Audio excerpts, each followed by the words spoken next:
তুমি হয়তো ভাবছো যে তোমার সবকিছু শেষ হয়ে গেছে, তোমার হাতে কোনো অপশন নেই, তুমি যা করছো সেখানেই তুমি ব্যর্থ হয়ে যাচ্ছ, তোমাকে কেউ শোনে না, কেই বা তোমাকে বুঝবে। কিন্তু আমি বলবো তুমি সম্পূর্ণ ভুল ভাবছো। কারণ কিচ্ছু শেষ হয়নি, বরং জীবন তোমাকে তৈরি করছে নতুন কিছুর জন্য, নতুন ভালো কিছুর জন্য। দেখো, একদিনে তো কোনো কিছুই হয় না। আজকে যে ফুলটি ফুটেছে গাছে, সেই ফুলটির বীজটাকে কিন্তু রোপণ করতে হয়েছিল মাটির নিচে অন্ধকারে। বীজটিও কিন্তু অন্ধকারে ছিল বলি সে আজকে এত সুন্দর গাছে পরিণত হয়েছে, গাছ থেকে ফুলে পরিণত হয়েছে, যে সৌন্দর্যটা আমরা উপভোগ করছি।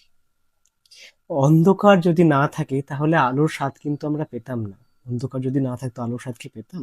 একদমই পেতাম না।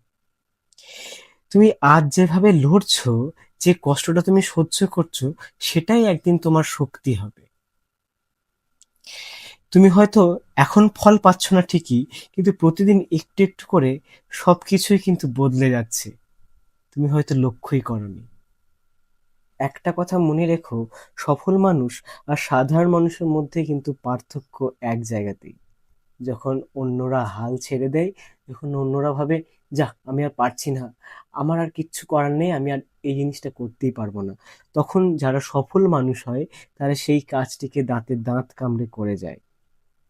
সফল মানুষ তখনও কিন্তু চেষ্টা চালিয়ে যায়, যতক্ষণ না পর্যন্ত সে তার শেষ দেখে না ছাড়ছে।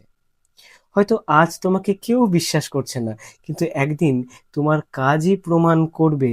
তুমি তখন কাউকে কিচ্ছু বলতে যাবে না, লোকে এমনিতেই বুঝে যাবে তোমাকে। লোকে তখন ভালো দিকেই সমালোচনা করবে, ভালোভাবেই তোমাকে নেবে। আজকে যে মানুষগুলো তোমাকে বেকার বলছে, যে মানুষগুলো বলছে এই ছেলেটার দ্বারা কিচ্ছু হবে না, একদিন তারাই বলবে যে কেমন করে করলি, কেমন করে শিখলি, আমাকেও শেখা। আমার এই কথাগুলি মিলিয়ে নিও, একদিন এটাই তোমার জীবনে প্রতিফলন হবে। তাই তুমি ভয় পেও না, স্বপ্ন কিন্তু তোমার সাথে সব সময় আছে। ঠিক ছোট্ট থেকে যেমন তোমার স্বপ্নগুলো তোমার সাথেই রয়েছে, ঠিক এখনো স্বপ্নগুলো তোমার সাথেই আছে। তুমি পড়ে যেতে পারো, উঠে দাঁড়ানো তোমার হাতে কিন্তু সম্পূর্ণ। ভুল হতে পারে, কিন্তু চেষ্টা ছাড়া তো জেতা যায় না। চেষ্টা আমাদেরকে করতেই হয়, আমাদেরকে পরিশ্রম করতে হয়, আমাদেরকে হার্ড ওয়ার্ক করতেই হয়। তাই আজই উঠে দাঁড়াও, এখন থেকে উঠে দাঁড়াও আর বলো আমি হারবো না, কারণ আমি এখনো শেষ করিনি আমার জীবনে হাঁটা। আমি এখনো সিদ্ধান্ত নিইনি আমাকে থামিয়ে দেওয়ার।